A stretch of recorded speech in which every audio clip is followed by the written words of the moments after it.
President Trump touting his accomplishments last night in his address to the nation, one touching on the ongoing battle over extending Obamacare subsidies happening on Capitol Hill.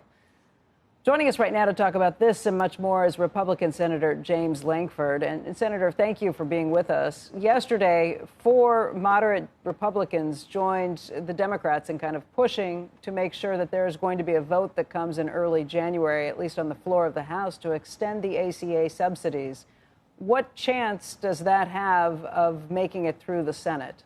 It actually doesn't, because it's the same vote we've already had in the Senate. This is a Democrat proposal to say, let's just take the current policies now and just extend them out for 3 years.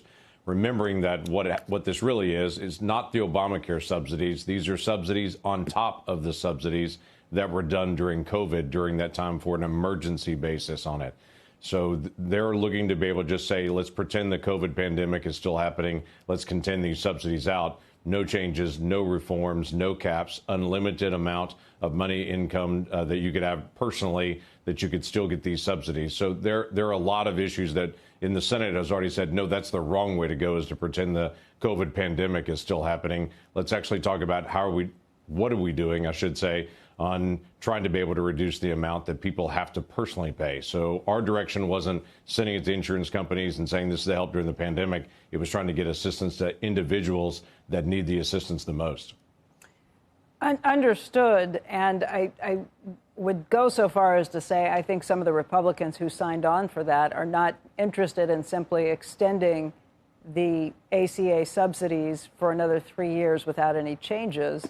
But there doesn't seem to be any sort of mix of what Republicans are talking about and what Democrats are talking about, where you make some of those changes, but you extend some of these ACA subsidies for a year or maybe a little longer beyond that while you work through the changes that you want to make to the system. I think there are plenty of Republicans, not only in the House but in the Senate, who are worried about the political backlash that will come when rates go up next year. And I realize these subsidies are only for 22 to 24 million people, not for all Americans. But there are massive increases in healthcare costs that are going to go up to hit those people and lots of others. And I think there are plenty of Republican politicians who are worried about getting blamed for those higher costs. Sure. Yeah, there is real dialogue about what can we do to be able to deal with these subsidies and the high cost premium that will spike for those above 400% of poverty. Just to be clear, you had about 10 million people in Obamacare at the beginning of the Biden administration. They added all these subsidies in, and then you had about 21 million people in subsidies for the marketplace by the end of his administration. So he doubled the number of people in the marketplace, and the way that he did it was just uncapped. It's unlimited. It used to be 400% in poverty down would get some kind of subsidies. This was on top of that. So we're not talking about people 400% of poverty and down. They're still going to be covered. That's the vast majority of people in the marketplace. You're talking about people above 400% of poverty, the subsidies that were put on top of them. So that's the specific area we're talking about and what needs to be done. Those folks used to pay, let's say, $1,200 a month.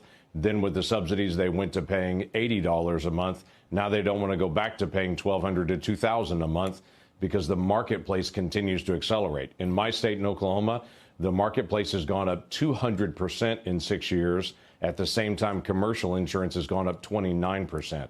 So Republicans are simply saying there is a structural problem in the marketplace that it would accelerate so much faster than the commercial insurance. We should take a look at that and find out what the problem is rather than just sending more tax dollars over and over again and pretending there's not a problem.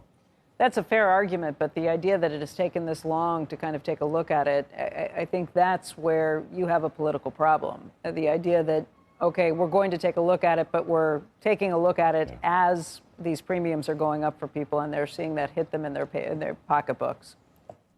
Well, I would only tell you we have taken a look at a lot of things for a long time. Trying to get bipartisan agreement in the Senate is not as simple as it looks. We have bipartisan agreement, for instance, on pharmacy benefit managers and what's happening behind the scenes that's driving up the cost of pharmaceuticals and pushing out independent pharmacies all around the country. We have bipartisan agreement on that moved through the Finance Committee that I serve on unanimously. We've not been able to get that across the floor. So some things are tougher than it looks when you got to get 60 hard-headed people all in one room and to be able to agree on something.